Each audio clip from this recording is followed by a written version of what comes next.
So hello friends, welcome back to my YouTube channel. इस video हम देखने वाले हैं प्रोडक्शन एंड ऑपरेशन मैनेजमेंट से रिलेटेड न्यूमेरिकल क्वेश्चंस को। और इसमें ऑल टाइप्स के न्यूमेरिकल क्वेश्चन करेंगे जो हमारे बोर्ड एग्जाम में पूछे गए थे, एसबीटी के बोर्ड एग्जाम में या अदर बोर्ड एग्जाम में भी इस टाइप के काफ़ी ज़्यादा क्वेश्चन पूछे जाते हैं। तो हम इस वीडियो में कुछ न्यूमेरिकल कवर करेंगे जो न्यूमेरिकल बोर्ड एग्जाम में पूछे गए हैं, और हर एक यूनिट से जो जैसे जो न्यूमेरिकल पूछे गए उन सारे न्यूमेरिकल को इस वीडियो में हम लोग डिस्कस करने वाले हैं। तो सबसे पहले हमने फर्स्ट न्यूमेरिकल सेलेक्ट किया है, और जो न्यूमेरिकल हमारा ब्रेक इवन पॉइंट्स है, ब्रेक इवन एनालिसिस से। तो पहला, a factory producing only one item. एक फैक्ट्री है जो एक ही आइटम प्रोड्यूस कर रहा है, which it sell for RS 12.50 per unit. तो वो जो सेलिंग कर रहा है वो 12.5 रुपीज़ पर यूनिट कर रहा है, यानी एक सामान बेच रहा है तो उसके लिए 12.50 मतलब 12.5 रुपये ले रहा है। Has fix cost equal to 60,000, और उसका उस फैक्ट्री का जो फिक्स्ड कॉस्ट है वो 60,000 है, एंड वेरिएबल कॉस्ट जो है वो 7.50 यानी 7.5 रुपये पर यूनिट है। यानी एक यूनिट को बनाने में जो वेरिएबल कॉस्ट लग रहा है वो कितना है, 7.5 रुपये है। फाइंड आउट, पहला है the number of unit to be produced to break even. दूसरा है the number of unit to produced to earn a profit of RS 12,000। तो 12,000 का प्रॉफिट कमाने के लिए कितना हमें प्रोडक्शन करना होगा। और तीसरा है the profit if 25,000 unit are produced and sold. तो प्रॉफिट जब हम 25,000 यूनिट बनाएंगे, 25,000 सामान बनाएंगे, तो हमें कितना प्रॉफिट होगा उसको कैलकुलेट करना है। तो इसको समझने से पहले सबसे पहले हम क्या कर लेते हैं, ब्रेक इवन पॉइंट को समझ लेते हैं, ब्रेक इवन चार्ट को समझ लेते हैं। तो ब्रेक इवन चार्ट को अगर हम समझ लेते हैं तो फिर ये सारे क्वेश्चन इजीली बन जाएंगे। तो ये हमारा ब्रेक इवन चार्ट के लिए हमने, ये मेरा क्वांटिटी है, क्वांटिटी मेरा एक्स मान लेते हैं, और ये मेरा क्या है, कॉस्ट है। अब इसमें कई टाइप के कॉस्ट होते हैं, एक होता है फिक्स कॉस्ट, एक होता है वेरिएबल कॉस्ट, दूसरा होता है टोटल कॉस्ट, और लास्ट होता है एक टोटल रेवेन्यू, या उसी को हम लोग टोटल सेलिंग कॉस्ट के नाम से जानते हैं। तो फिक्स कॉस्ट क्या होता है, ऐसा कॉस्ट जो कभी प्रोडक्शन के साथ चेंज नहीं हो, यानी कि हम कोई सामान बनाए या ना बनाए, अगर वो कॉस्ट चेंज नहीं हो तो उसको फिक्स कॉस्ट बोलते हैं। जैसे कि हमने मशीन खरीद लिया या ज़मीन खरीद लिया, तो ज़मीन का दाम तो चेंज नहीं ना होगा प्रोडक्शन के टाइम पे, तो मेरा ये क्या हो जाएगा, फिक्स कॉस्ट का लाइन जो रहेगा वो कॉस्ट मेरा इसमें कांस्टेंट रहेगा। ये मेरा कौन सा हो जाएगा, फिक्स कॉस्ट का लाइन। दूसरा है वेरिएबल कॉस्ट। तो वेरिएबल कॉस्ट वो होता है जितना हम प्रोडक्शन करें उसके हिसाब से वेरिएबल कॉस्ट करता है। यानी हम प्रोडक्शन अगर जीरो करते हैं तो वेरिएबल कॉस्ट जीरो रहेगा, प्रोडक्शन अगर हम बढ़ाते हैं तो वेरिएबल कॉस्ट भी बढ़ेगा। तो ये मेरा किसका लाइन हो गया, ये हो गया वेरिएबल कॉस्ट का लाइन। उसके बाद मेरा टोटल कॉस्ट। तो टोटल कॉस्ट जो होता है वो sum of fix cost plus variable cost के इक्वल होता है, यानी फिक्स कॉस्ट और वेरिएबल कॉस्ट का एडिशन ही टोटल कॉस्ट कहलाता है। तो देखिए फिक्स कॉस्ट यहाँ से स्टार्ट है और वेरिएबल कॉस्ट का लाइन ऐसे है, तो ये मेरा जो टोटल कॉस्ट का लाइन होगा वो कुछ ऐसा हो जाएगा, ये मेरा टोटल कॉस्ट का लाइन हो गया। उसके बाद मेरा है टोटल रेवेन्यू या टोटल सेलिंग कॉस्ट। तो टोटल रेवेन्यू का मतलब ये हुआ कि हम जब हमने जब प्रोडक्शन कर लिया, यानी हमने जब सामान बना लिया, तो उसको सेल करने से हमें क्या होना चाहिए, बेनिफिट होना चाहिए।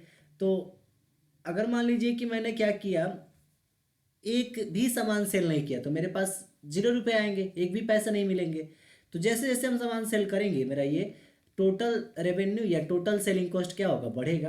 तो ये मेरा लाइन हो जाता है टोटल सेलिंग कॉस्ट का, और ये हमेशा ऊपर इसलिए रहेगा ताकि यहाँ पे क्या हो सके, बेनिफिट हो सके। क्योंकि अगर नीचे रहेगा तो फिर हम जितना में बना रहे हैं उससे ज़्यादा, उससे कम अगर हमको मिलेगा तो फिर हम प्रोडक्शन ही क्यों करेंगे। अब इसमें देखिए यहाँ पे आपको क्या हो रहा है, लाइन मीट करते हुए दिख रहा है। तो यहाँ पे लाइन मीट करने का मतलब है कि ये टोटल कॉस्ट जो है और टोटल सेलिंग कॉस्ट जो है वो यहाँ पे इक्वल हो जा रहा है। तो इस पॉइंट को हम नाम दे देते हैं, ये पॉइंट मेरा P है। तो एट पॉइंट P को हम लोग समझते हैं, पॉइंट P जो है मेरा, उस पॉइंट से क्या क्या क्या चीज़ें हमको जानने को मिला, तो पॉइंट P समझते हैं। तो यहाँ पे हम लिख लेते हैं at point P, at point P।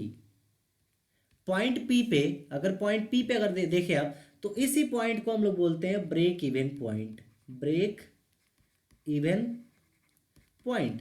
अब ब्रेक इवन पॉइंट यहाँ पे क्या चीज़ है, तो ब्रेक इवन पॉइंट एक ऐसा पॉइंट होता है जहाँ पे प्रॉफिट, ना ही प्रॉफिट होता है और ना ही लॉस, तो प्रॉफिट और लॉस जो होता है वो मेरा जीरो होता है, ना ही प्रॉफिट होगा और ना ही लॉस। यानी एक ऐसा पॉइंट जहाँ पे अगर हम लोग प्रोडक्शन करें, यानी कि उतने अमाउंट ऑफ प्रोडक्शन हम लोग करें या उतने अमाउंट ऑफ क्वांटिटी हम लोग बनाएं, तो वहाँ पे ना ही हमको लॉस होगा और ना ही प्रॉफिट होगा। लेकिन अगर जैसे ही उससे थोड़ा नीचे अगर हम आते हैं, मान लेते हैं कि इस रीजन में हम लोग आ गए, इस रीजन में अगर हम प्रोडक्शन करने लगे, तो इस रीजन से अगर नीचे आ गए, ब्रेक इवन पॉइंट से अगर नीचे आ गए, तो यहाँ पे हमको लॉस हो जाएगा। क्या होगा? लॉस होगा हमें। और इस रीजन से जैसे ही हम लोग आगे जाएंगे हमें क्या होने लगेगा? बेनिफिट होने लगेगा, यानी प्रॉफिट होगा हमें। तो हम जब भी कोई कंपनी डेवलप करते हैं, मान लीजिए मेरा फैक्ट्री ही है, तो हम फैक्ट्री किस लिए बनाएंगे? कि हम जितना खर्च कर रहे हैं उससे ज़्यादा हमको बेनिफिट मिले। अगर ऐसा हो रहा है कि जितना खर्च हम कर रहे हैं और उतना ही हमको रेवेन्यू मिल रहा है, तो वहाँ पे रुके रहेंगे। लेकिन उससे कम अगर मिलेगा तो हम कंपनी बंद कर देंगे। तो हमें कोशिश ये करना है कि हम जितना कॉस्ट लगाए उससे ज़्यादा हमको बेनिफिट मिलना चाहिए, उससे ज़्यादा हमको प्रॉफिट मिलना चाहिए। तो आई होप आपको ये ब्रेक इवन एनालिसिस चार्ट समझ में आ गया होगा। अब इसमें अगर मान लेते हैं प्रोडक्शन निकालना हो X at break even point, यानी कि quantity at break even point, यानी ब्रेक इवन पॉइंट के लिए कितना क्वांटिटी प्रोड्यूस करना होगा, तो उसके लिए फॉर्मूला होता है, एक्स मेरा क्वांटिटी है, X equal to fix cost plus profit upon selling cost minus variable cost. और ये जो प्रॉफिट होता है टोटल प्रॉफिट होता है, इसको आपको ध्यान रखना है, ये एक प्रॉफिट नहीं होता है। प्रॉफिट मतलब कि जितना क्वांटिटी आपने बेचा है, X into cost of one piece, cost of one piece, profit of one piece, X into profit of one piece. तो टोटल प्रॉफिट मेरा यहाँ पे ये कैपिटल पी लेना है। और ये जो सेलिंग कॉस्ट है, ये सेलिंग कॉस्ट पर यूनिट रहना चाहिए, यानी एक एक यूनिट के लिए सेलिंग कॉस्ट नीचे करना है, एक यूनिट के लिए सेलिंग कॉस्ट और एक यूनिट के लिए वेरिएबल कॉस्ट। तो ये फॉर्मूला होता है आपका किसका? Number of quantity to be produced फाइंड करने के लिए। तो ये मेरा क्या हो जाएगा? Number of quantity to be produce, यानी कि अगर हमको कितना क्वांटिटी प्रोड्यूस हुआ उसको पता करना है, तो एक्स इक्वल टू क्या हो जाएगा? Fix cost plus profit upon selling cost minus variable cost. अब एक और पॉइंट आता है जिस पॉइंट को हमको ध्यान रखना है, जिसको बोलते हैं हमने कंट्रीब्यूशन मार्जिन। तो कंट्रीब्यूशन मार्जिन, तो कंट्रीब्यूशन मार्जिन को हम सीएम से डिनोट करते हैं। और कंट्रीब्यूशन मार्जिन कुछ नहीं होता है, कंट्रीब्यूशन मार्जिन को हम सीएम से डिनोट करते हैं, और इसका फॉर्मूला होता है total selling cost minus total variable cost. या इसको हम ऐसा ही बोल सकते हैं, टोटल सेलिंग कॉस्ट को हम एक्स इंटू सेलिंग कॉस्ट लिख सकते हैं, माइनस टोटल वेरिएबल कॉस्ट को हम लिख सकते हैं x into variable cost, x को हम ले लेंगे तो सेलिंग कॉस्ट, यहाँ पे सेलिंग कॉस्ट होगा, सॉरी, ये selling cost minus variable cost हो जाएगा। तो ये फॉर्मूला होता है या इसका दूसरा फॉर्मूला होता है फिक्स कॉस्ट प्लस प्रॉफिट। तो अगर कंट्रीब्यूशन मार्जिन निकालना है तो ये दोनों फॉर्मूले आप यूज कर सकते हैं। और लास्ट एक पॉइंट होता है जिसको बोलते हैं हम मार्जिन ऑफ सेफ्टी। तो मार्जिन ऑफ सेफ्टी का भी फॉर्मूला देख लीजिए, मार्जिन ऑफ सेफ्टी। तो मार्जिन ऑफ सेफ्टी क्या होता है? मार्जिन ऑफ सेफ्टी को MOS से दिखाते हैं, और इसका फॉर्मूला जो होता है वो होता है सेलिंग कॉस्ट, इसको हम लिख देते हैं मार्जिन ऑफ सेफ्टी को selling cost into X minus X at break even point. अब ये ब्रेक इवन पॉइंट क्या हुआ? तो एक्स मतलब टोटल हमने कितना सेल किया, माइनस ब्रेक इवन पॉइंट तक हमने कितना सेल किया, इनटू सेलिंग कॉस्ट। अभी क्वेश्चन अगर हम लोग इस टाइप का करेंगे तो आपको ये समझ में आ जाएगा। तो आई होप आपको ये ब्रेक इवन चार्ट समझ में आ गया होगा। अब हम चलते हैं क्वेश्चन के सॉल्यूशन की तरफ। तो मेरा ये क्वेश्चन है, अब क्वेश्चन में जो जो डाटा दे रखा है उसको हम लोग नोट करेंगे। तो गिवन डाटा मेरे पास क्या है? तो पहला बोला है factory producing only one item which sell for RS 12.5 per unit, यानी सेलिंग कॉस्ट जो है वो कितना है? हर एक यूनिट के लिए 12.12 रुपये है, 12.5 रुपये पर यूनिट है, 12.5 रुपये पर यूनिट है। एंड फिक्स कॉस्ट जो मेरा है वो 60,000 है। फिक्स कॉस्ट मेरा कितना है? 60,000 है, 60,000 RS। एंड वेरिएबल कॉस्ट मेरा कितना है? 7.50 पर यूनिट। वेरिएबल कॉस्ट मेरा कितना है? 7.50 RS पर यूनिट, यानी एक यूनिट के लिए 7.50 रुपीज़ लग रहा है। Find out number of unit to be produced to break even, यानी ब्रेक इवन पॉइंट को प्राप्त करने के लिए कितना यूनिट प्रोड्यूस करना होगा। तो उसको हम लोग निकालते हैं X at break even point, इसी को बोलते हैं X at break even point. तो पहला हमको यही कैलकुलेट करना है। तो एक्स का फॉर्मूला हमने क्या बताया, fix cost plus profit upon selling cost minus variable cost. अब देखिए यहाँ पे किस पे निकालना है हमको, ब्रेक इवन पे। तो ब्रेक इवन पॉइंट पे मेरा प्रॉफिट क्या होता है, जीरो होता है, और लॉस भी क्या होता है, जीरो। तो प्रॉफिट और लॉस जीरो होता है, तो यहाँ पे पी का वैल्यू क्या हो जाएगा, जीरो। तो फिक्स कॉस्ट मेरा कितना है 60,000 प्लस प्रॉफिट मेरा क्या हो गया, जीरो, अपॉन मेरा सेलिंग कॉस्ट कितना है, selling cost 12.50 minus variable cost 7.50। तो ऊपर हो गया 60,000 और नीचे 12.5 में से 7.50 जाएगा तो बच जाएगा 5। अब इसको कैंसल आउट करेंगे अगर हम लोग तो 12,000। तो मेरा जो x का वैल्यू यहाँ से आ रहा है वो x at break even point, इसका मतलब हुआ ये कितना हो गया मेरा 12,000। यानी कि अगर हम 12,000 क्वांटिटी प्रोड्यूस करेंगे तो हमें ब्रेक इवन पॉइंट मिलेगा जहाँ पे ना हमको प्रॉफिट होगा और ना ही लॉस होगा। ये आपको समझ में आ गया होगा आई होप। अब हम लोग दूसरे पार्ट को देखते हैं कि दूसरा पार्ट इसमें क्या बोल रहा है। तो सेकेंड पार्ट बोल रहा है कि number of unit to be produced to earn profit of R S 12,000। यानी कि अगर हमको प्रॉफिट 12,000 कमाना है तो उसके लिए कितना प्रोडक्शन करना होगा, उसके लिए एक्स का वैल्यू क्या होगा।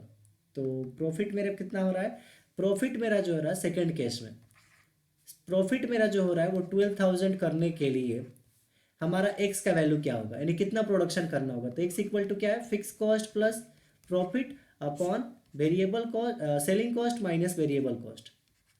तो प्रॉफिट मेरा फिक्स कॉस्ट मेरा कितना है 60,000 प्लस प्रॉफिट मेरा 12,000 हो रहा है अपॉन सेलिंग कॉस्ट मेरा कितना है, सेलिंग कॉस्ट 12.5 है और वेरिएबल कॉस्ट मेरा 7.5 है।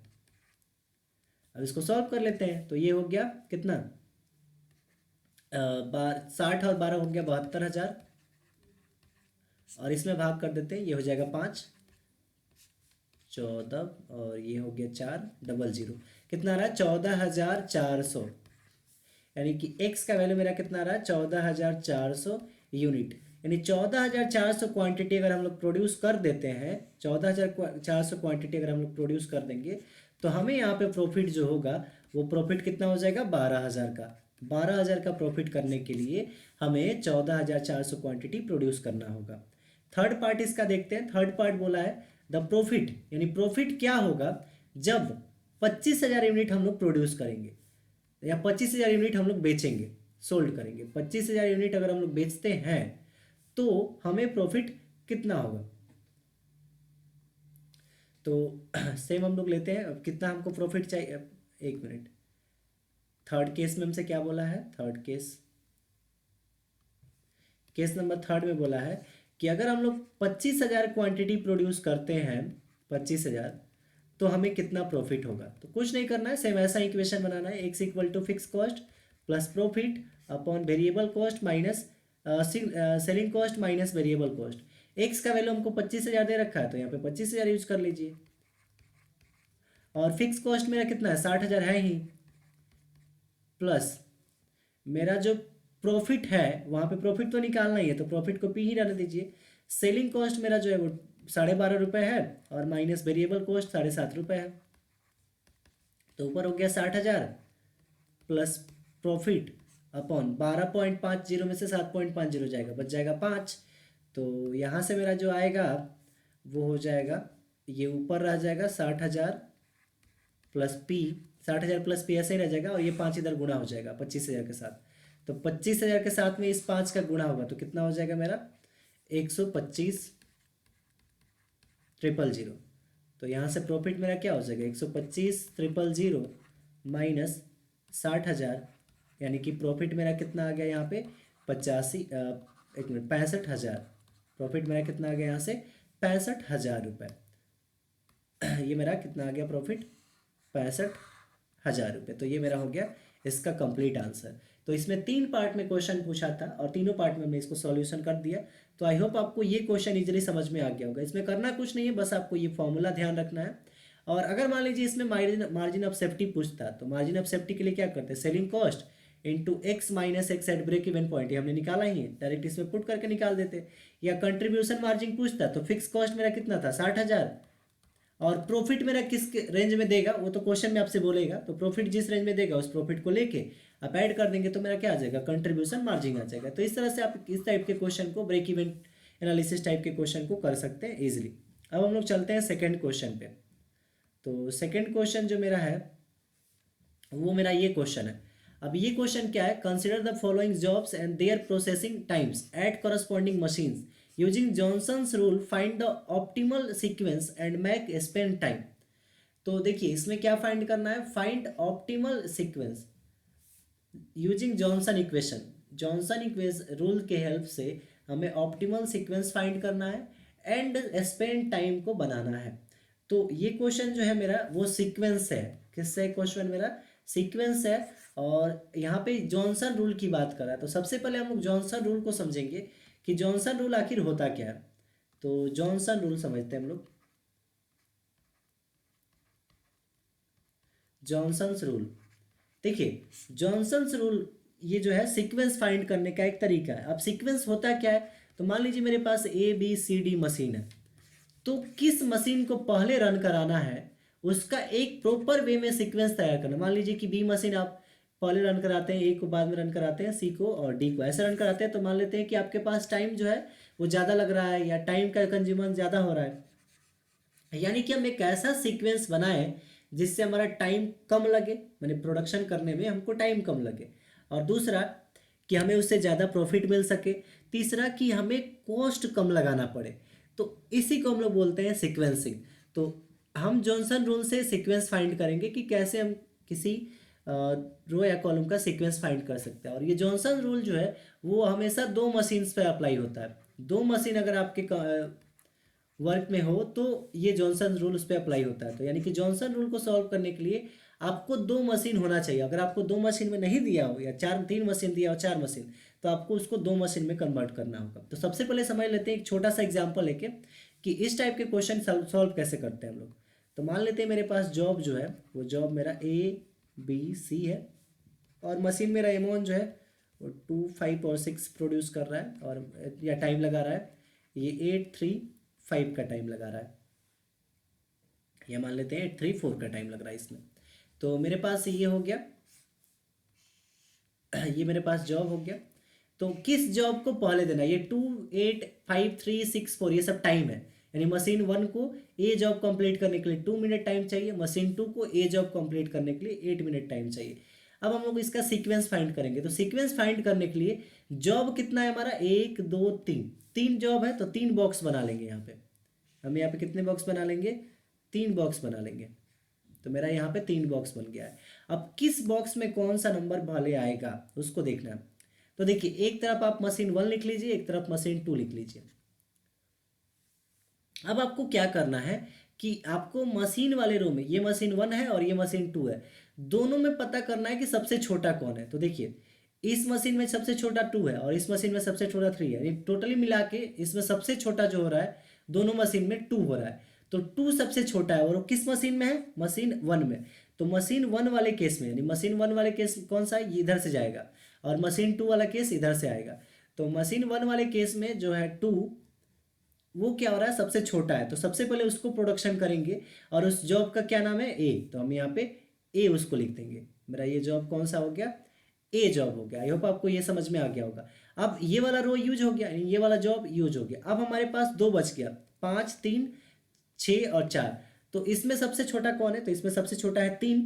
अब 3 जो है मशीन 2 में है, देखिए मशीन 2 में, तो मशीन 2 में इधर से आएगा, मशीन 2 में किधर से आएगा, इधर से आएगा। और ये कौन सा जॉब है, मेरा बी जॉब है, ये मेरा बी जॉब है। तो मशीन 2 में यहाँ पे बी जॉब। अब लास्ट में क्या बच गया आपका, सी। तो यहाँ पे लिख देंगे सी। तो अब इस मशीन को ऑपरेट करने का सीरीज क्या हो गया, ACB, यानी ए को पहले ऑपरेट करेंगे, फिर बी, सी को, फिर बी को। तो ये मेरा हो गया इसका सीक्वेंस। ये आपको इजीली समझ में आ गया होगा। तो इस तरह से हम क्या करते हैं, सीक्वेंस को फाइंड करते हैं। तो चलिए ये जो क्वेश्चन दे रखा है उसको कैसे सॉल्व करना है उसको देखते हैं। तो यहाँ पे जो है हमने अभी बताया आपको कि हमें क्या करना है, हमें जो है दो मशीन से ही, मतलब अगर मशीन की संख्या ज़्यादा है तो सबसे पहले उसको दो मशीन में कन्वर्ट करना है। लेकिन यहाँ पे मशीन 1, 2 और 3, 3 मशीन है मेरे पास। तो इसको कैसे सॉल्व करेंगे, तो सबसे पहले हम क्या करेंगे, इस मशीन को रिड्यूस करेंगे, यानी मशीन 1, 2 और 3 को दो मशीन में कन्वर्ट करेंगे। तो इसको कैसे कन्वर्ट करेंगे, तो सबसे पहले हम यहाँ पे लिख लेते हैं हमारा जो दे रखा था। तो मेरा जॉब्स जो था यहाँ पे जॉब्स लिख लेते हैं। अब यहाँ पे एक नया मशीन बनाएंगे जिसका नाम रखते हैं M1, या मान लेते हैं इसका मशीन का नाम रख लेते हैं MC1, और एक मशीन का नाम रख लेते हैं MC2। दो मशीन ही बना रहे हैं हम लोग, क्योंकि दो मशीन ही कंसिडर करना है। जॉब हमारा ABCD है, तो जॉब हमारा क्या हो जाएगा यहाँ से, ये हो जाएगा मेरा ABC और D हो जाएगा, ये मेरा जॉब हो गया। अब हमें मशीन C1 कैसे लिखना है और मशीन 2 कैसे लिखना है, क्योंकि मेरे पास तो 3 मशीन है ना, तो इसको कैसे लिखेंगे हम लोग उसको देखते हैं। तो काफ़ी इंटरेस्टिंग है, अगर आप इस चीज़ को समझ गए तो फिर आपका ये प्रॉब्लम जो है वो इजीली सॉर्ट आउट हो जाएगा।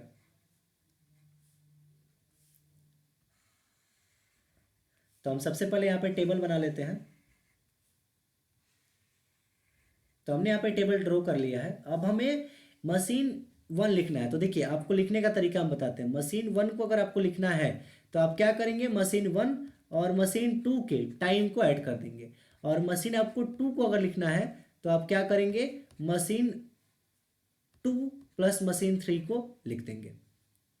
मशीन 2 प्लस मशीन 3 को आप इसको समझ लीजिए। जैसे क्या करना है ना हमको, कि मशीन 1 में अगर वैल्यू लिखना है तो आप जनरली क्या करिए कि मशीन 1 और मशीन 2 के एलिमेंट को लिख लीजिए। तो ये और ये इन दोनों को ऐड करिए पहले। तो 13 और 5 कितना हो जाएगा, 18।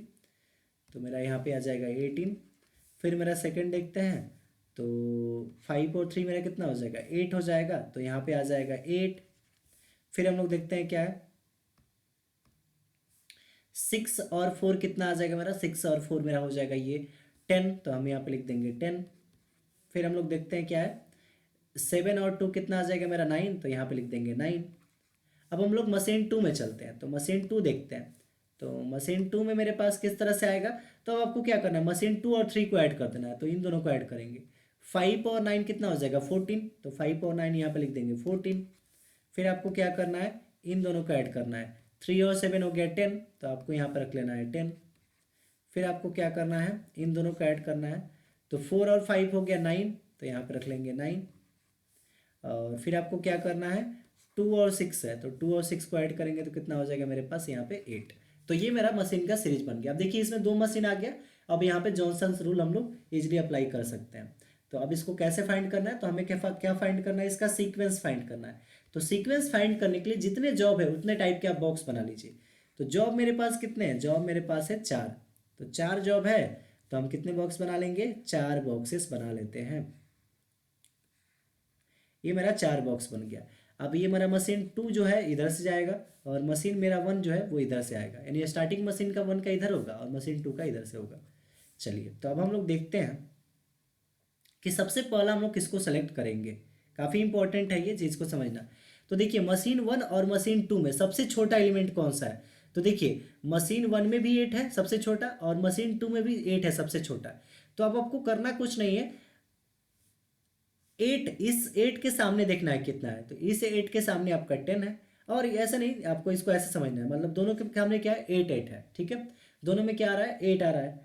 तो ये जो मशीन 2 में 8 है वो किस एलिमेंट को दिखा रहा है, डी एलिमेंट को। तो मशीन 2 में हम क्या करेंगे, सबसे पहले हम इस 8 को सिलेक्ट किए हैं। तो मशीन 2 में ये जो है वो किधर से जाएगा, मशीन 2 इधर से जाएगा।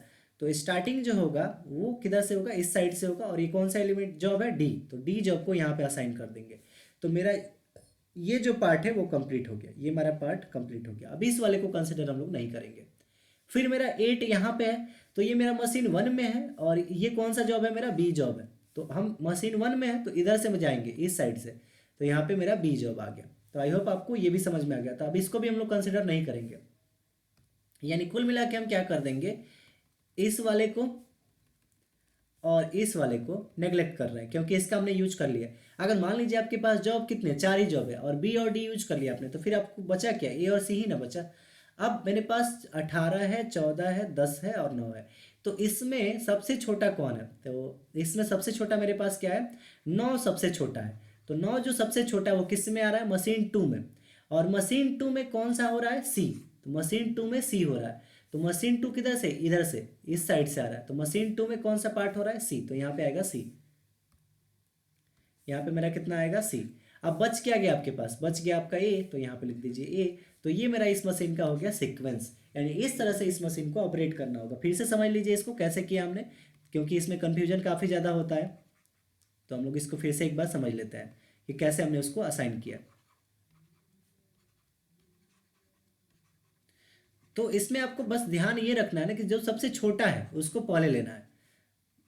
जैसे कि इसमें हमने क्या किया, इसको हम रिअरेंज कर देते हैं थोड़ा। चलिए फिर से इसको लेते हैं। तो अगर आप दोनों में देखेंगे, इसको मिटा देते हैं हम, इसको भी। मशीन 2 का सीक्वेंस इधर से चलेगा, मशीन 1 का सीक्वेंस इधर से चलेगा। चलिए, तो अब ये दोनों मशीन दिख रहा है, इसमें सबसे छोटा कौन सा है? तो सबसे छोटा देखिए, इसमें भी 8 है और इसमें भी 8 है, मतलब कि सबसे छोटा दोनों मिला के 8 हो रहा है। अगर मान लीजिए एक मशीन में केवल 8 रहता, दूसरे में 9 रहता, तो उस केवल 8 को सेलेक्ट करते हैं। तो दोनों में 8 है। तो पहला मशीन 1 जो है उसमें 8 कौन सा पार्ट को ले रहा है? बी पार्ट को। और ये मशीन 1 है, इसलिए बी पार्ट को मशीन 1 की तरफ से लिखेंगे। और दूसरे में 8 जो है वो मशीन 2 में है, और ये किसको कवर कर रहा है? डी को। तो डी जॉब यहाँ पे लिखेंगे। आई होप आपको ये समझ में आ गया होगा। अब जो रो यूज हो गया उस रो को आपको छोड़ देना है, नेग्लेक्ट कर देना है। अब बच क्या गया यहाँ पे आपका ये बच गया और ये बच गया। तो इसमें देखेंगे सबसे छोटा कौन है। तो 18, 14, 10 और 9, इसमें सबसे छोटा क्या है? 9। और 9 जो है मशीन 2 में है, मशीन 2 में। और ये कौन सा जॉब है? सी जॉब। तो मशीन 2 में आना है तो सी जॉब इधर से आएगा। और बच क्या गया यहाँ पे? लास्ट ए बच गया, तो इस ए को लाके यहाँ पे लिख दीजिए। ये आपका क्या हो गया? सीक्वेंस हो गया। आई होप आपको अब ये इजीली समझ में आ गया होगा। तो हमने यहाँ पे क्या फाइंड कर लिया? सीक्वेंस को फाइंड कर लिया। मेरा सीक्वेंस यहाँ पे निकल गया। अब हमें ऑप्टिमम सीक्वेंस निकल गया। अब हमें मेक स्पेन टाइम फाइंड करना है, काफ़ी इंपॉर्टेंट है। अब स्पेम टाइम हम लोग कैसे निकालेंगे इसको थोड़ा अच्छे से आप सब लोग समझ लीजिए। तो स्पेम टाइम हम लोग कैसे कैलकुलेट करते हैं, तो उसके लिए हम क्या कर देंगे, एक नया पेज बनाएंगे। तो हम नेक्स्ट पेज पे चलते हैं, और अब हम लोग बनाएंगे किस चीज़ को? अब हमें क्या फाइंड करना है? सीक्वेंस मैक स्पेम टाइम निकालना है। तो spam time graph, spam time के लिए हम लोग एक नया टेबल बनाएंगे। तो उसके लिए सबसे पहले हम यहाँ पे जॉब असाइन करेंगे। जॉब के बाद आपका मशीन कौन सा था? मशीन 1 था, और दूसरा मशीन मेरा क्या था? मशीन 2 था। हमने 2 मशीन यहाँ पे सेलेक्ट किए थे। अब इसको कैसे लिखना है? तो देखिए, मशीन 1 में जो है, मशीन 1 को ऐसे पार्ट में बांट देना है। मशीन 1 में एक होगा इन और दूसरा होगा आउट। मशीन 2 में भी एक होगा इन और दूसरा होगा आउट। ये आपको नेसेसरी है, करना ही करना है इसको। अब इसको हम क्या कर देते हैं, ऐसे इसको अंडरलाइन कर देते हैं, और यहाँ पे इसको टेबल बना देते हैं। अब मेरा जॉब का जो सीक्वेंस था उस जॉब के सीक्वेंस को ही लिखना है। तो जॉब का मेरा सीक्वेंस किस टाइप से था? तो जो मेरा सीक्वेंस आया था, सीक्वेंस मेरा क्या आया था? BACD, ये मेरा सीक्वेंस था। तो पहले आपको क्या रखना है? BACD ही रखना है। तो यहाँ पे मेरा जॉब का सीक्वेंस में ये आ जाएगा यहाँ पे BACD। अब ये कैसे आया? तो ये मेरा जॉब का सीक्वेंस जो है उसी को लिखना है, BAC और D को। तो BACD मेरा क्या हो गया? जॉब का सीक्वेंस हो गया। अब हमें इन और आउट क्या है ये आपको समझिए अच्छे से। तो जो मेरा जॉब बी है, अगर मान लीजिए मेरा मशीन 1 है और वो स्टार्टिंग कंडीशन में जा रहा है, तो उसका इन मतलब इनिशियल टाइम मेरा कितना होगा? 0 होगा। और फिर जब वो जॉब मेरा बी है, तो बी को आप देखिए अच्छे से, इसको समझ लीजिए अच्छे से, क्योंकि इसमें काफ़ी कंफ्यूजन होने वाला है। तो पहला मेरा जो पार्ट होगा वो 0 से स्टार्ट होगा, आपको ये ध्यान रखना है। अब आउट कितना पे होगा? तो देखेंगे बी वाले पार्ट को। तो इसको हम इरेज कर देते हैं यहाँ पे। अब बी वाले पार्ट को देखिए, तो बी वाला में पार्ट में कहाँ से स्टार्टिंग? मशीन 1 में, मशीन 1 की बात कर रहे हैं हम। तो वो कहाँ से स्टार्टिंग, कितना टाइम उसमें लग रहा है? 8 मिनट का टाइम लग रहा है। उस प्रोसेस को होने में इसमें 8 मिनट का टाइम लग रहा है। तो 0 में 8 ऐड कर देंगे, कितना हो जाएगा? 8 हो जाएगा। आई होप आपको ये समझ में आ गया होगा। अब ये मशीन 0 से स्टार्ट हुआ, 8 पे जाके बंद हुआ। तो जॉनसन रूल ये बोलता है कि पहले आप मशीन 1 से वर्क कीजिए, दोनों मशीन को एक साथ स्टार्ट करिए, मशीन 1 और मशीन 2 को एक साथ स्टार्ट करिए, बट पहला ऑपरेशन मशीन फर्स्ट से करिए, और उसके बाद जो ऑपरेशन होगा वो दूसरे मशीन से करिए।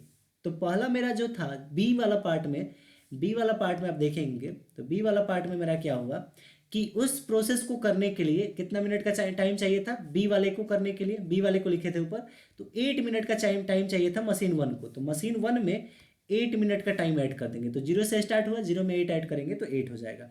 अब मशीन टू, तो मशीन टू तो 0 से स्टार्ट नहीं होगा क्योंकि दोनों एक साथ स्टार्ट हुए हैं। तो पहला मशीन 0 से 8 तक प्रोसीजर किया है, यानी 0 से लेके 8 टाइम तक चला है, तो उतना देर तो कि ये मशीन क्या होगा, खाली चला होगा, यानी ये मशीन क्या होगा, आइडियल होगा, बिना काम का चला होगा। यानी कि 8 मिनट तो ऐसे ही कंज्यूम ये करा होगा क्योंकि ये कोई काम नहीं किया, बट 8 मिनट तो चला ना इसके साथ में। अब बी वाले में मशीन टू के लिए कितना टाइम लगा, तो बी वाले में मशीन वन के लिए लगा था 8 मिनट और मशीन टू के लिए कितना लग गया, 10 मिनट। तो 10 मिनट उसमें फिर से ऐड होगा, तो 8 में 10 ऐड करेंगे, कितना हो जाएगा मेरा, 8 10 18। आई होप आपको ये समझ में आ गया होगा। अब आपका देखिए मशीन पहला जो था वो 0 से 8 तक चला, फिर अब 8 के बाद यहाँ से स्टार्ट होगा क्योंकि 8 तक चला, फिर अब जो काम बचा उसको किसको दे दिया गया, मशीन टू को दे दिया गया, तो ये 8 से स्टार्ट होगा। अब मशीन ए की बात करते हैं, तो मशीन ए जो है, जॉब ए जो है मशीन वन में कितना टाइम लिया, तो ए में देखिए मशीन वन में कितना टाइम ले रहा है आपका, 18 मिनट। कितना टाइम है मेरा, 18 मिनट का टाइम ले रहा है, यानी कि वहाँ पे मेरा कितना ऐड करना होगा उसमें, 18 मिनट। तो 8 में 18 ऐड कर देंगे, तो 8 में 18 ऐड कर देंगे, मेरा 26 हो जाएगा। तो ये मेरा यहाँ पे हो गया। अब फिर यहाँ पे देखिए मशीन बी जो था या मशीन टू जो था वो 18 तक चला, और मशीन वन जो है, देखिए जॉनसन रूल का ये नियम है कि आप दोनों मशीन को एक साथ स्टार्ट कीजिए, पहला ऑपरेशन आप पहले मशीन पे कीजिए, जब तक उसका ऑपरेशन कंप्लीट नहीं होता है तब तक आपको सेकेंड मशीन को स्टार्ट नहीं करना है। तो देखिए पहला मशीन जो है इसको ऑपरेशन करने में 26 मिनट लग गया, और ये मेरा ऑपरेशन 18 मिनट पे करके बैठा हुआ है, तो ऐसा नहीं है कि ये 18 मिनट से अब स्टार्ट हो जाएगा। तो सबसे ये कब से स्टार्ट होगा, जब पहला मशीन अपना काम बंद करेगा तब। तो पहला मशीन 26 मिनट तक काम किया, तो 26 के बाद इसका काम आगे बढ़ेगा। तो अब देखेंगे कि जॉब ए जो है मशीन टू के लिए कितना टाइम ले रहा है, तो जॉब ए जो है मशीन टू के लिए 14 मिनट का टाइम ले रहा है, तो वहां पे कितना ऐड कर देंगे हम लोग, 14 ऐड कर देंगे इसमें। तो इसमें 14 ऐड करेंगे, कितना होगा, 6 4 10 और 40 हो जाएगा, ये मेरा कितना हो गया, 40। आई होप आपको ये समझ में आ गया होगा। अब सी में आते हैं, तो फर्स्ट मशीन कितने पे रुका था, 26 पे, तो ये 26 से ही स्टार्ट होगा, आपको ये ध्यान रखना है। और सी में देखेंगे कि मशीन ए के लिए, मशीन फर्स्ट के लिए कितना टाइम लग रहा है, 10 मिनट का, तो उसमें 10 ऐड कर देंगे। मेरा 10 मिनट का टाइम लग रहा है तो उसमें कितना ऐड कर देंगे, 10। तो 26 में 10 ऐड करेंगे, कितना हो जाएगा मेरा, 36 हो जाएगा।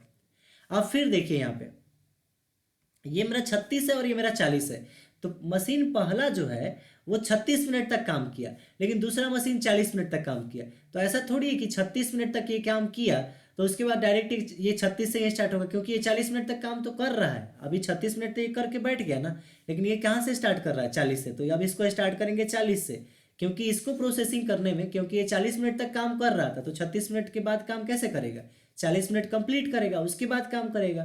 तो अब देखेंगे मशीन जॉब सी के लिए मशीन टू को कितना टाइम दिया गया है, तो जॉब सी के लिए मशीन टू को 9 मिनट का टाइम दिया गया है, तो उसमें 9 ऐड करेंगे, तो इसमें 9 ऐड करेंगे तो कितना हो जाएगा, 49। अब ये जो डी है ना, मशीन वन वाला जो पार्ट है ये 36 से ही स्टार्ट होगा, इसको आपको ध्यान रखना कैसे, कहाँ से स्टार्ट होगा, 36 से, ये 36 से स्टार्ट होगा। और अब देखेंगे डी वाला जो पार्ट है मशीन वन में कितना टाइम ले रहा है, तो डी वाला जॉब जो है वो मशीन वन में कितना टाइम ले रहा है, 9 मिनट का, तो उसमें 9 ऐड कर देंगे, कितना ऐड करेंगे, 9। तो 36 में 9 ऐड करेंगे, कितना हो जाएगा, 45। अब देखिए यहाँ पे 49 है और यहाँ पे 45 है, तो आपको बड़ा वाला सिलेक्ट करना है, इन दोनों में से आपको क्या करना है ना, बड़ा वाला ही पहले रखना है।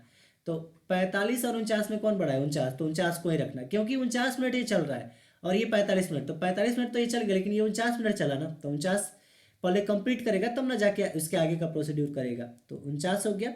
अब देखेंगे डी वाले में मशीन टू के लिए कितना का टाइम है, तो डी वाले में मशीन टू के लिए 8 मिनट का टाइम है, तो वहाँ पे कितना रख देंगे हम लोग, 8 मिनट। तो 8 यहाँ पे ऐड करेंगे, कितना हो जाएगा, 8 7 16, 9 8 17, तो ये हो गया 57।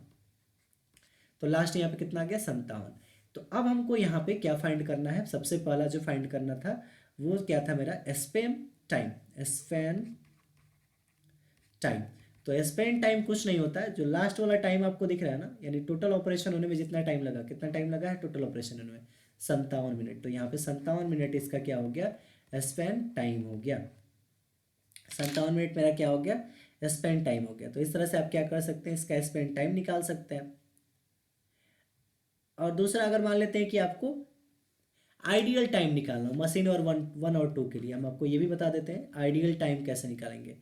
तो आइडियल अगर टाइम निकालना हो,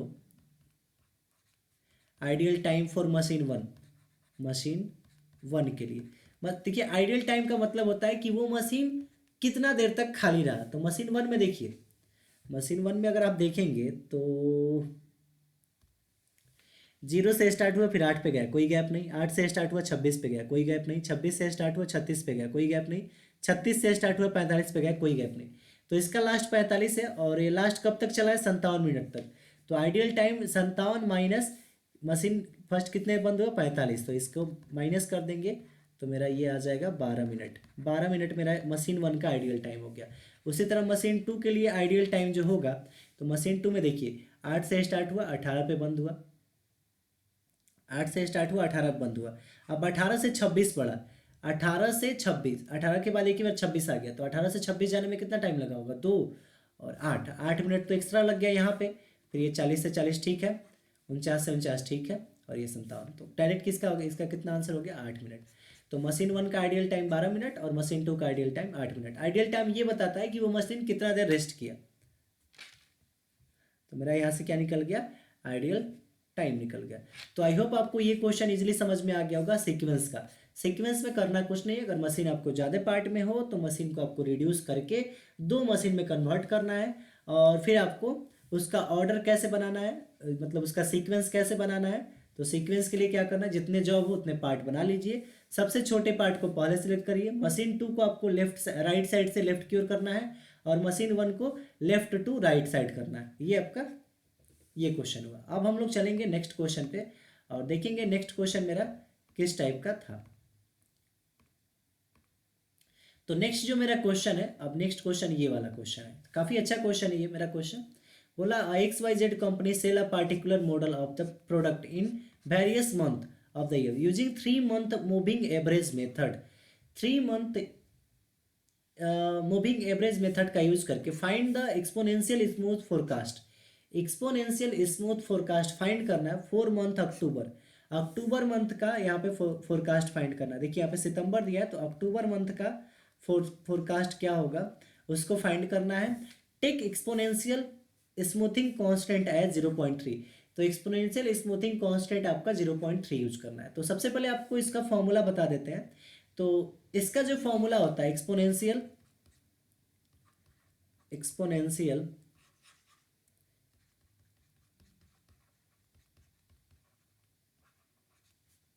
स्मूथिंग मेथड, इस एक्सपोनेंशियल स्मूथिंग मेथड, इसमें जो अगर मान लीजिए आपका F forecast for T month के लिए निकालना है, तो आपको फोरकास्ट लेना है T-1, यानी उसके पिछला month plus alpha into demand of T-1 minus forecast of T-1। अब ये ऐसे समझ में नहीं आ रहा होगा, लेकिन अभी आपको बताएंगे। ये जिस मंथ का निकालना है उस मंथ का प्रोकास्ट है, ये उसके पिछले मंथ का प्रोकास्ट है, प्लस अल्फा जो है आपका, ये है आपका अल्फा। यहाँ पे आपको देखिए अल्फा जो होता है एक्सपोनेंशियल स्मूथ कांस्टेंट, इसको बोलते हैं एक्सपोनेंशियल स्मूथ कांस्टेंट। अल्फा को बोलते हैं एक्सपोनेंशियल स्मूथ कांस्टेंट।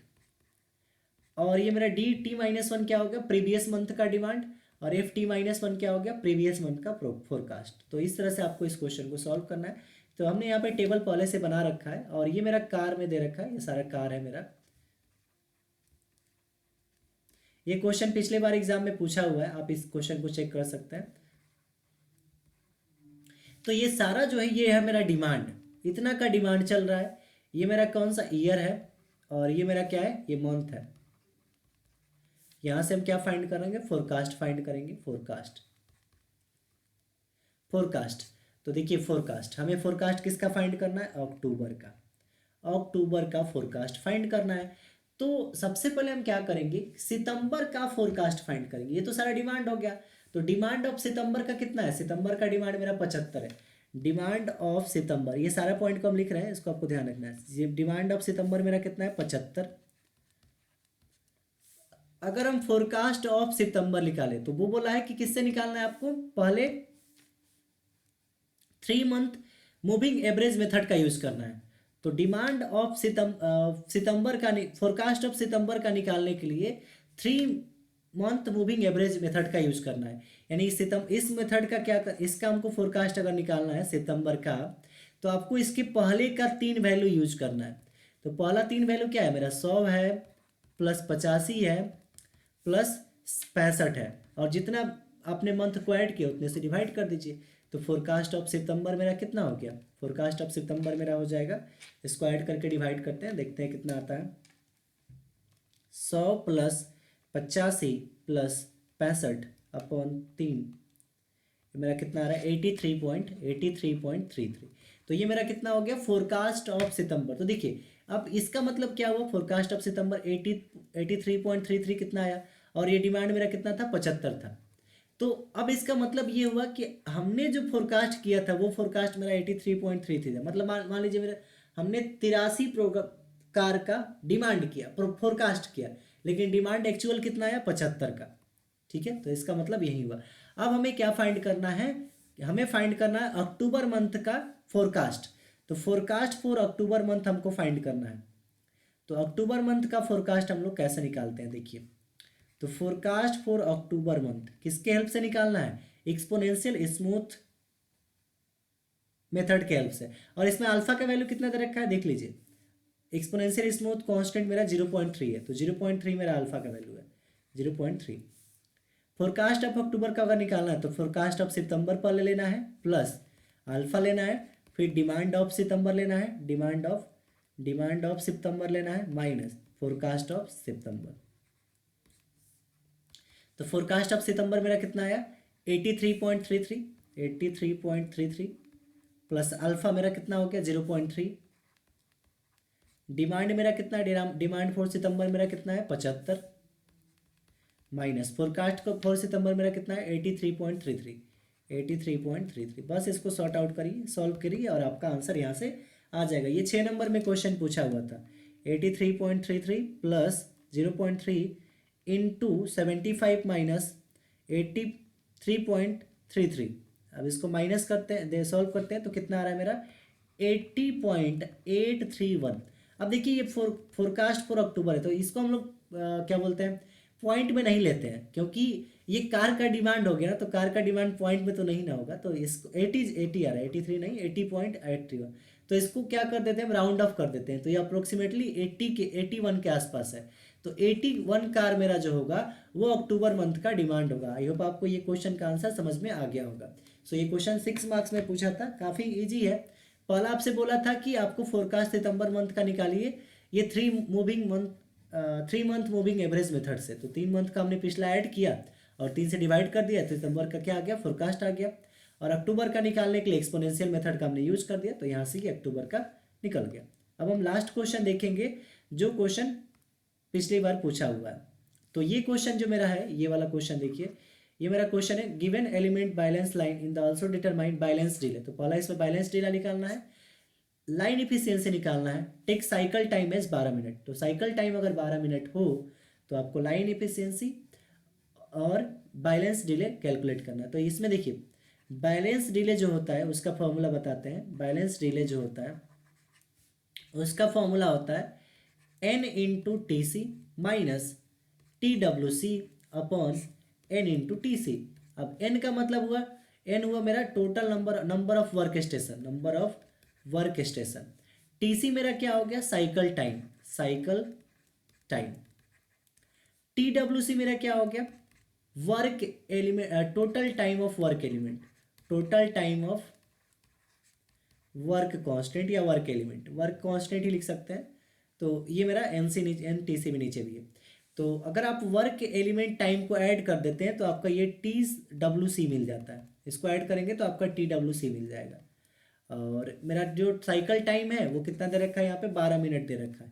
मेन जो काम हमारा होता है वो होता है टोटल क्या बोलते हैं, number of work station find करने में।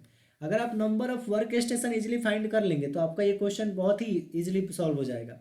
और अगर आपको लाइन इफिशियंसी निकालना है तो लाइन इफिशियंसी के लिए कुछ नहीं करना है। लाइन इफिशियंसी जो आपका होता है वो होता है 1 - बैलेंस डिले। बैलेंस डिले, तो बैलेंस डिले का इफिशियंसी उसमें से माइनस कर दीजिए, आपका क्या हो गया, लाइन इफिशियंसी निकल जाएगा। तो चलिए इस क्वेश्चन को हम लोग देखते हैं कि कैसे इसको सॉर्ट आउट करना है और कैसे इसको सॉल्व करना है।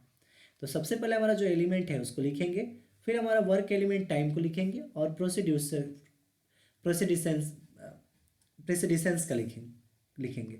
तो यहाँ पे हम क्या करते हैं, 3 कॉलम बना लेते हैं।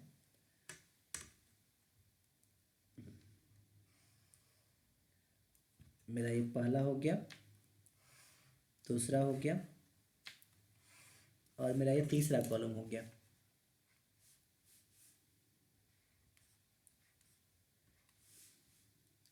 अब जो जो हमें पार्ट दे रखे हैं उसको यहाँ पे नोट डाउन कर लेते हैं।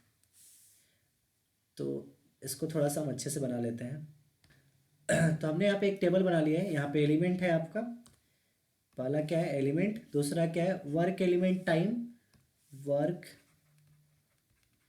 टाइम लिख देते हैं, डायरेक्ट वाले वर्क टाइम लिख देते हैं। और दूसरा क्या है आपका, उसके बाद है प्रेसिडेंस। प्रेसिडेंस में क्या है, प्रेसिडेंस यहाँ पे लिख देते हैं, प्रेसिडेंस। ये मेरा क्या हो गया, प्रेसिडेंस हो गया। अब देखिए इसको कैसे हम लोग लिखना है। तो आपको सबसे पहले क्या करना है, वैसा वर्क टाइम लिखना है जिसका ज़्यादा हो, मतलब कि वर्क टाइम को आपको डिक्रीजिंग ऑर्डर में लिख देना है। तो देखिए वर्क टाइम आपका ये सब है, ये सब क्या है आपका वर्क टाइम है। तो इसको आपको क्या करना है, डिक्रीजिंग ऑर्डर में लिखना है। सबसे पहले आपको इसको क्या करना है, डिक्रीजिंग ऑर्डर में लिखिए। तो इसमें सबसे बड़ा कौन सा है, तो सबसे बड़ा इसमें कौन सा है, 7। तो 7 को सबसे पहले लिखेंगे। तो मेरा यहाँ पे क्या आ जाएगा, 7 सबसे पहले आ जाएगा, मेरा 7 आ गया। फिर 7 के बाद देखेंगे, 7 के बाद क्या है, 7 के बाद मेरा 6 है। तो 6 यहाँ पे भी है और 6 यहाँ पे भी है, 2 बार 6 है। तो यहाँ पे भी 6 और यहाँ पे भी 6 आ जाएगा। उसके बाद हमने यहाँ पे 2 6 लिख लिया है। अब 2 6 के बाद देखेंगे कौन छोटा है उससे। तो 6 के बाद 5, 5 कितने बार है, एक बार, तो 5 है, तो एक बार 5 हम लिख लेंगे। यहाँ पे आपको वर्क टाइम को क्या करना है, डिक्रीजिंग ऑर्डर में लिखना है, ये आपको ध्यान रखना है। ये वर्क टाइम हो गया 5 डिक्रीजिंग ऑर्डर में। और फिर उसके बाद देखते हैं क्या है, 5 के बाद, 5 के बाद 4 है, एक बार, 4 एक बार है, 4 2 बार है, 4 आपका 2 बार है, तो 4 हम लिख देंगे। 4 और 4 आपका 2 बार हो गया। फिर 4 और 4 2 बार हो गया। उसके बाद क्या बचा, 3। तो 3 एक बार है, 2 बार है और 3 बार, एक बार, 2 बार और 3 बार। 3 आपका 3 बार है, 3 3 3। उसके बाद आपका क्या है, उसके बाद 3 आपका 3 बार है और एक यहाँ पे भी है 4 बार, 3 4 बार है, 3 एक बार और हो गया। और फिर उसके बाद क्या है आपके पास, फिर उसके बाद है यहाँ पे 2। तो फिर आपको क्या करना है, 2 को लिख देना है। तो आपका ये क्या हो गया, वर्क टाइम जो है वो डिक्रीजिंग ऑर्डर में हो गया। अब आपको क्या करना है, 7 के लॉन्ग जो उसका एलिमेंट था उसका लिख देना है। 7 के लॉन्ग क्या एलिमेंट था, तो 7 का एलिमेंट क्या है देख के लिख देना है बस, और कुछ नहीं करना है। 7 का एलिमेंट जो है उसका पहले लिख देना है। तो 7 का एलिमेंट यहाँ पे क्या है, 7 का एलिमेंट है 7 ही है, तो 7 का एलिमेंट यहाँ पे 7 लिख दीजिए। 7 का एलिमेंट 7। फिर 6 का एलिमेंट देखेंगे, तो 6 का एलिमेंट क्या है, पहला 6 का एलिमेंट क्या है, तो एक 6 का एलिमेंट है 3, पहला 6 का एलिमेंट 3 और दूसरे 6 का एलिमेंट है 11। तो 3 और 11 लिख देंगे दोनों में, यहाँ पे एक 3 हो गया और एक 11 हो गया। फिर 5 का एलिमेंट देखेंगे क्या है, तो 5 का एलिमेंट, तो यहाँ पे 5 कहाँ पे है, 5 जो है 5 यहाँ पे, इसका एलिमेंट भी क्या है 5 है, तो इसके एलिमेंट की जगह पे क्या रख देंगे हम लोग, 5 रख देंगे। फिर मेरा 4 है, तो 4 का एलिमेंट क्या है, 4 2 बार है, तो 4 2 बार का एलिमेंट देखते हैं कहाँ पे है, तो 2 बार 4 है, तो एक 4 का एलिमेंट 1 है और दूसरे 4 का एलिमेंट 6 है। देखिए एक 4 जो उसका एलिमेंट 1 है और दूसरा जो 4 है उसका एलिमेंट कितना है, 6 है, तो उसको हमको क्या रख लेंगे 1 और एक 6। फिर 3 3 मेरा 4 बार है, तो चारों 3 3 का एलिमेंट देखेंगे, तो पहले 3 का एलिमेंट 2, दूसरे 3 का एलिमेंट 4, तीसरे 3 का एलिमेंट 9 और चौथे 3 का एलिमेंट 10। तो 2 4 9 10, 2, 4, 9, 10 और लास्ट में बचा 2। तो 2 का एलिमेंट क्या है देख लीजिए। तो 2 का एलिमेंट क्या है, 2 का एलिमेंट 8 है। तो 2 का एलिमेंट क्या यूज कर लेंगे हम लोग, 8 यूज कर लेंगे। तो यहाँ पे हो गया 8। अब जो इसका प्रेसिडेंस था क्या लिखेंगे, प्रेसिडेंस जो था वो लिखेंगे। तो 7 एलिमेंट जो 7 था उसका प्रेसिडेंस क्या है, तो एलिमेंट जो 7 है काफ़ी मतलब इसको अगर आप अच्छे से लिखना होगा बस डिक्रीजिंग ऑर्डर में और कुछ नहीं। तो एलिमेंट जो 7 है, ये 7 एलिमेंट 7 है, इसका प्रेसिडेंस कितना है, प्रेसिडेंस इसका 6 है। तो आपको एलिमेंट देख के प्रेसिडेंस लिखना है। तो एलिमेंट 7 है तो इसका प्रेसिडेंस कितना है, 6। फिर एलिमेंट 3 का देखेंगे प्रेसिडेंस कितना है। तो एलिमेंट 3 का, ये 7 का हमने यूज़ कर लिया। फिर एलिमेंट 3 का प्रेसिडेंस कितना है आपका, 2। ये वाला यूज़ करना है। एलिमेंट 3 का प्रेसिडेंस हो गया 2, तो यहाँ पर लिखेंगे 2। फिर एलिमेंट 11 का प्रेसिडेंस कितना है, तो एलिमेंट 11 का प्रेसिडेंस जो है वो कितना है, 10 और 5 है, 10,5। तो यहाँ पे 10,5 हो गया। फिर एलिमेंट 5 का प्रेसिडेंस देखेंगे तो एलिमेंट 5 का प्रेसिडेंस आपका हो गया 4। तो एलिमेंट 5 का प्रेसिडेंस आपका 4। फिर हम लोग एलिमेंट 1 का प्रेसिडेंस देखेंगे। तो एलिमेंट 1 का प्रेसिडेंस जो है वो कुछ नहीं है, डैश डैश। तो एलिमेंट 1 का प्रेसिडेंस डैश डैश डैश। फिर एलिमेंट 6 का प्रेसिडेंस देखेंगे। तो एलिमेंट 6 जो है उसका प्रेसिडेंस कितना है, 1। तो एलिमेंट 6 का प्रेसिडेंस हम क्या लिख देंगे, 1 लिख देंगे। फिर एलिमेंट 2 का प्रेसिडेंस देखेंगे। तो एलिमेंट 2 मेरे पास ये है और इसका प्रेसिडेंस कितना हो रहा है, 1। तो एलिमेंट 2 का प्रेसिडेंस हो गया मेरा 1। एलिमेंट 2 का प्रेसिडेंस 1। फिर हम लोग देखेंगे क्या बचा, एलिमेंट 4। तो एलिमेंट 4 का प्रेसिडेंस कितना है, तो एलिमेंट 4 यहाँ पे है और इसका प्रेसिडेंस मेरा कितना है, 3। तो एलिमेंट 4 का प्रेसिडेंस जो होगा वो कितना हो गया, 3। फिर एलिमेंट 9 है मेरे पास। तो एलिमेंट 9 का प्रेसिडेंस कितना है, एलिमेंट 9 का प्रेसिडेंस 7 है। तो एलिमेंट 9 के प्रेसिडेंस में हम लोग देंगे 7। फिर एलिमेंट 10 है। तो एलिमेंट 10 का प्रेसिडेंस कितना है, तो एलिमेंट 10 का प्रेसिडेंस जो है 8,9 है। तो 8,9 और लास्ट बच गया एलिमेंट 8। तो एलिमेंट 8 का प्रेसिडेंस कितना है, 8 का प्रेसिडेंस 7। तो 8 की जगह पे क्या रख देंगे, यहाँ पे इसका प्रेसिडेंस 7। तो ये इस तरह से आप क्या कर सकते हैं, आप इसको सबसे पहले क्या करना होगा, 1 मिनट, यहाँ पे आपका क्या था, 6 का था ना, इसको लिख देते हैं 6 का, 3 था ना, यहाँ पे था आपका 3, सॉरी 3 का प्रेसिडेंस 2 था, देख लेते हैं 3 का प्रेसिडेंस 2, ठीक है। अब इसको हम क्या कर देते हैं, इरेज कर देते हैं। तो आई होप आपको ये सबसे पहला स्टेज जो था वो समझ में आ गया होगा। ये सबसे इजी स्टेप यही है। आपको क्या करना है, वर्क टाइम को डिक्रीजिंग ऑर्डर में लिखना है, फिर उसके करस्पॉन्डिंग एलिमेंट को लिख देना है और उस एलिमेंट के करस्पॉन्डिंग जो आपका प्रेसिडेंस दे रखा है उसको लिख देना है। अब हमें क्या करना है यहाँ पे, अब सबसे इंपॉर्टेंट काम हमें करना है, वर्क स्टेशन बनाना है। क्या बनाना है हमको, वर्क स्टेशन। वर्क स्टेशन हमें बनाना है, वर्क स्टेशन। तो वर्क स्टेशन कैसे बनेगा उसको हम लोग देखेंगे, वर्क स्टेशन। तो वर्क स्टेशन कैसे बनेगा, तो वर्क स्टेशन बनाने के लिए आपको एक सबसे इंपॉर्टेंट चीज ध्यान रखना है कि साइकिल टाइम जो है आपका 12 मिनट का है। साइकिल टाइम आपको कितना दे रखा है, तो इसमें जो साइकिल टाइम है ना, साइकिल टाइम को टीसी से डिनोट करते हैं और वो 12 मिनट दे रखा है। इसका कहने का मतलब ये हुआ कि जो भी आप वर्क स्टेशन बनाएंगे, एक वर्क स्टेशन में आपका मैक्सिमम टाइम जो होगा वो 12 मिनट होगा या उससे कम होगा, उससे ज़्यादा नहीं होगा। यानी हर एक वर्क स्टेशन जो है वो 12 मिनट तक के टाइम को कंज्यूम करेगा, उससे ज़्यादा टाइम कंज्यूम नहीं होना चाहिए। तो अब हम लोग चलेंगे फर्स्ट प्रोसीड्यूर पे। अब आपको क्या करना है, सबसे पहले एक कॉलम बना लेना है वर्क स्टेशन का। यानी पहला कॉलम हम लोग बनाएंगे वर्क स्टेशन का। ये पहला कॉलम हो गया वर्क स्टेशन का। ये वर्क स्टेशन का क्या हो गया, मेरा पहला कॉलम हो गया। अब पहले वर्क स्टेशन में कितने एलिमेंट आएंगे इसको हम लोग देखेंगे। तो पहले वर्क स्टेशन की बात हम लोग कर रहे हैं। तो वर्क स्टेशन फर्स्ट, तो इसमें कौन कौन से एलिमेंट आएंगे उसको देखते हैं। ये एलिमेंट जो है, एलिमेंट के साथ में आपको टाइम भी बनाना होगा। तो यहाँ पे एलिमेंट हम लिख लेते हैं और फिर यहाँ पे टाइम भी लिख लेते हैं, क्योंकि वो एलिमेंट जो है वो कितना टाइम कंज्यूम करेगा। तो पहले वर्क स्टेशन के लिए आपका क्या करना है, वर्क स्टेशन बनाना है। तो पहला वर्क स्टेशन कैसे बनाएंगे उसको समझते हैं। तो पहला मेरा कितना एलिमेंट 7 है और ये प्रेसिडेंस ये बताता है कि उसके पहले का काम हुआ या नहीं। तो 7 वाला जो एलिमेंट है उसका प्रेसिडेंस कितना है 6। तो क्या 6 वाला काम हो चुका है? तो इसमें 6 वाला काम कहीं हुआ दिख ही नहीं रहा है, यानी कि इसका 7 का वो कोई पहले वाला काम नहीं हो चुका है। अगर आपको इस तरह नहीं समझ में आ रहा है तो फिर हम बताते हैं। उसके लिए आपको क्या करना है, ये सब चीज़ों को छोड़ देना है। जो पहला हमने बताया इसको देखिए, ये वाला पार्ट छोड़ दीजिए। जहाँ पे आपको प्रेसिडेंस डैश डैश दिख रहा हो, जहाँ पे आपको प्रेसिडेंस क्या दिख रहा हो डैश डैश, उस वाले एलिमेंट और उस वाले टाइम को उठाना है। तो प्रेसिडेंस देखिए यहाँ पे डैश डैश दिख रहा है, तो इसका एलिमेंट 1 है और इसका टाइम कितना है 4। तो एलिमेंट वो 1 लिखना है और टाइम इसका 4। आई होप आपको ये समझ में आ गया होगा।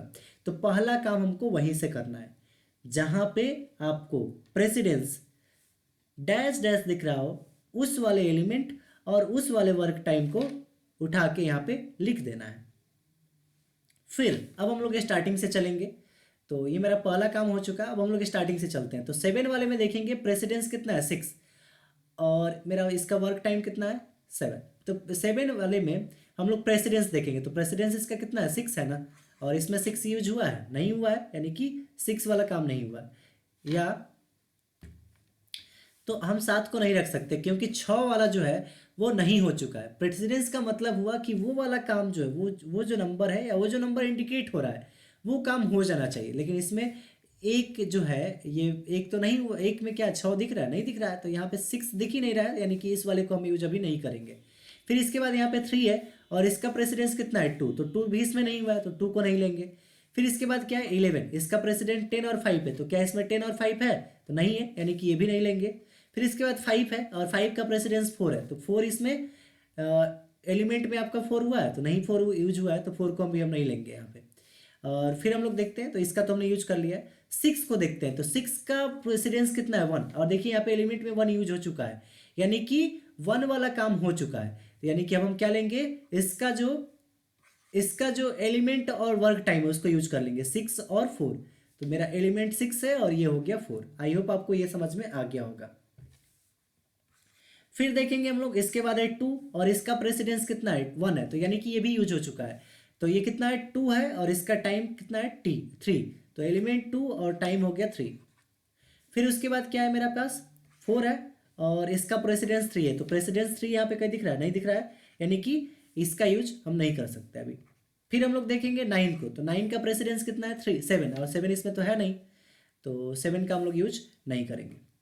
फिर हम लोग देखेंगे 10 को, तो 10 का जो प्रेसिडेंस है वो कितना है 8 और 9, तो क्या इसमें 8 और 9 है? नहीं है, तो नहीं यूज करेंगे। फिर देखेंगे हम लोग यहाँ पे कितना है 8 और इसका प्रेसिडेंस कितना है आपका, इसका प्रेसिडेंस है आपका 7, तो क्या इसमें 7 है? नहीं है, तो इसको हम लोग यूज नहीं करेंगे। तो ये मेरा पहला पार्ट यहाँ से कंप्लीट कर दिया। फिर हम ऊपर से आएंगे, फिर हम क्या करेंगे ऊपर से आएंगे, क्योंकि ये जितने भी बॉक्स है ना वो सारे फिल हो जाने चाहिए, सारे का यूज हो जाना चाहिए। फिर हम लोग 7 पे आएंगे, तो 7 में देखेंगे इसका प्रेसिडेंस क्या है 6, तो देखिए इस एलिमेंट में कहीं पे 6 यूज हुआ है, हाँ 6 यूज हुआ है यहाँ पे, तो 6 यूज हो गया, यानी कि हम इसका यूज कर सकते हैं। इसका एलिमेंट 7 और वर्क टाइम 7, तो एलिमेंट 7 और वर्क टाइम हो गया 7। फिर उसके बाद हम लोग देखते हैं कि 3 वाला, तो 3 वाला का प्रेसिडेंस कितना है 2 और 2 इसमें यहाँ पे यूज हुआ है, यानी कि इसका एलिमेंट 3 और वर्क टाइम 6 लिख सकते हैं। 3 और वर्क टाइम मेरा कितना हो गया 6। फिर 11 को देखेंगे, 11 का जो प्रेसिडेंस है वो 10 और 5 है, तो ना ही मेरे पास 10 है इस एलिमेंट में और ना ही 5 है, तो उसका यूज हम लोग नहीं करेंगे। फिर 5 देखेंगे, तो 5 का जो प्रेसिडेंस है वो 4 है, तो 4 तो इसमें है नहीं, यानी इसका यूज नहीं कर सकते। फिर हम लोग देखेंगे इस 4 को, तो 4 का प्रेसिडेंस 3 है और इसमें 3 यूज हुआ है, यानी कि इसका जो एलिमेंट और टाइम है उसको यूज कर सकते हैं, 4 और 3 को यूज कर सकते हैं। फिर हम लोग 9 वाले में जाएंगे, 9 का जो प्रेसिडेंस है वो कितना है 7 है, तो 7 यहाँ पे दिख रहा है आपको, तो ये कितना हो गया 9 और 3 को यहाँ पे डायरेक्ट हम लोग लिख लेंगे। फिर 10 है यहाँ पे और इसका प्रेसिडेंस क्या है 8 और 9 है, तो देखिए मेरे पास केवल 9 है और हमको 8 और 9 चाहिए, तो इसका यूज नहीं करेंगे। फिर लास्ट में 8 है और इसका प्रेसिडेंस कितना है 7 है, तो 8 है इसका प्रेसिडेंस 7 है और 7 मेरे पास ऑलरेडी है, तो 8 और 2 हम यहाँ पे लिख लेंगे। फिर चलते हैं शुरू से, यहाँ पे ये 8 यूज हो गया। अब फिर आते हैं शुरू से, अभी यहाँ पे 11 है, 11 का प्रेसिडेंस कितना है, 10 और 5, तो क्या मेरे पास 10 और 5 है, नहीं है। फिर देखेंगे 5 का प्रेसिडेंस, तो 5 का प्रेसिडेंस 4 है, और 4 हमारे पास यहाँ पे है, और वो कितना है 5 और 5 का, तो 5 और 5 यहाँ पे लिख लेंगे, 5 और 5। फिर हम लोग देखेंगे उसके बाद, तो यहाँ पे है 10, और इस 10 का प्रेसिडेंस कितना है 8 और 9, तो मेरे पास 8 भी है और 9 भी है, तो इसका क्या लिख लेंगे 10 और 3, एलिमेंट हो गया 10 और वर्क टाइम कितना हो गया 3। फिर हम देखेंगे और क्या है इसके बाद से, तो लास्ट में बचा है 11, तो 11 में कौन कौन सा है 10 और 5, तो मेरे पास 10 भी है और 5 भी है, तो इसका जो एलिमेंट है और वर्क टाइम है दोनों को यूज कर लेंगे। एलिमेंट हो गया 11 और वर्क टाइम कितना हो गया 6। तो ये मेरा वर्क स्टेशन बन चुका है, लेकिन अभी वर्क स्टेशन का काम कंप्लीट नहीं हुआ है। एक वर्क स्टेशन में मैक्सिमम 12 मिनट का टाइम हो सकता है, तो हम टाइम को यहाँ पे अब सेट करेंगे।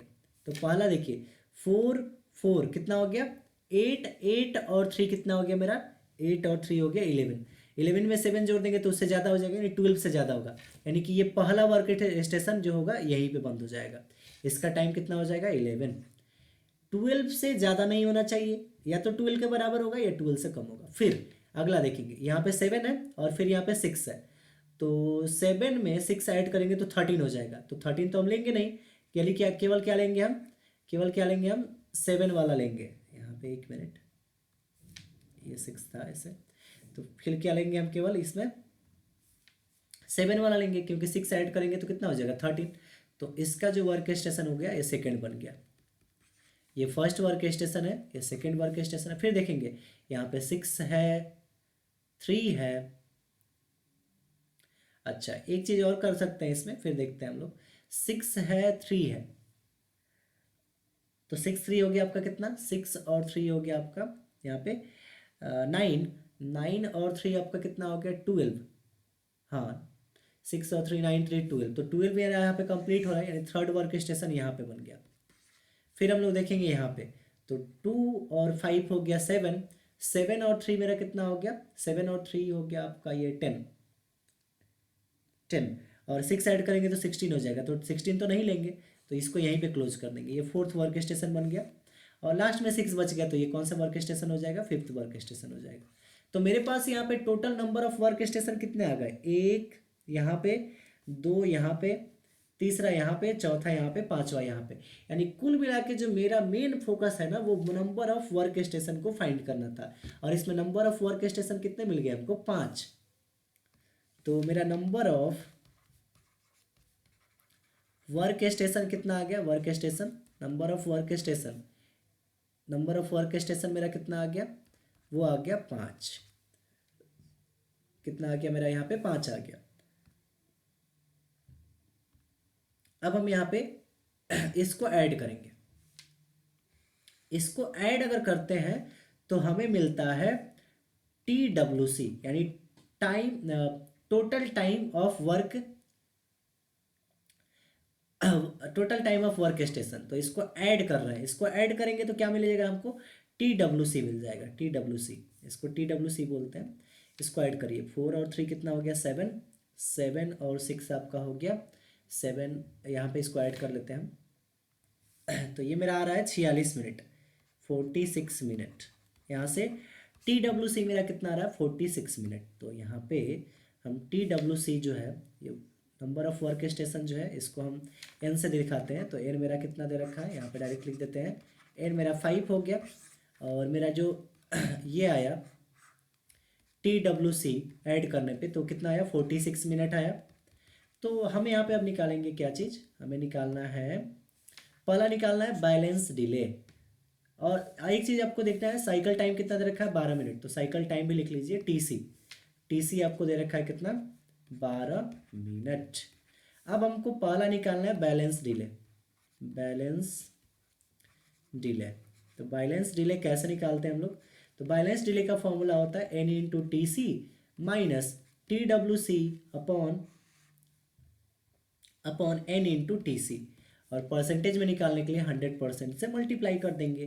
तो n का मेरा वैल्यू 5 और TC का मेरा वैल्यू 12 है, माइनस TWC का वैल्यू 46 है, अपॉन फिर n का वैल्यू यहाँ पे 5 है, और TC का वैल्यू मेरे पास कितना है 12, तो ये ऊपर हो गया, और इंटू कितना कर देंगे 100%। इसको सॉल्व कर लेते हैं, देख लेते हैं आंसर कितना आता है। ऊपर हो गया 12×5 = 60 -46 अपॉन नीचे 12×5 = 60, 12×5 = 60 और इसमें गुणा कर देंगे 100 से, तो मेरा आ रहा है ये 23.33, 23.33।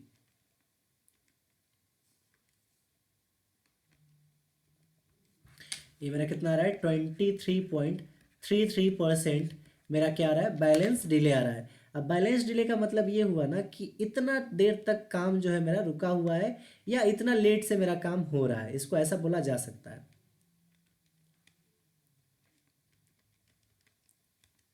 तो ये मेरा क्या आ गया, बैलेंस डिले डिले आ गया। अब दूसरा इसमें एक और चीज़ निकालना था जिसको हम बोल रहे थे लाइन इफिशियंसी, लाइन इफिशियंसी। तो लाइन इफिशियंसी कुछ नहीं होता है, उस बैलेंस डिले जो आया है उसको 100% में से माइनस कर देते हैं। तो परसेंटेज में अगर निकालना है तो 100 माइनस बैलेंस डिले मेरा कितना आ रहा है, बैलेंस डिले परसेंटेज, या इसको ऐसे लिख सकते हैं 1 minus balance delay, 1 minus balance delay.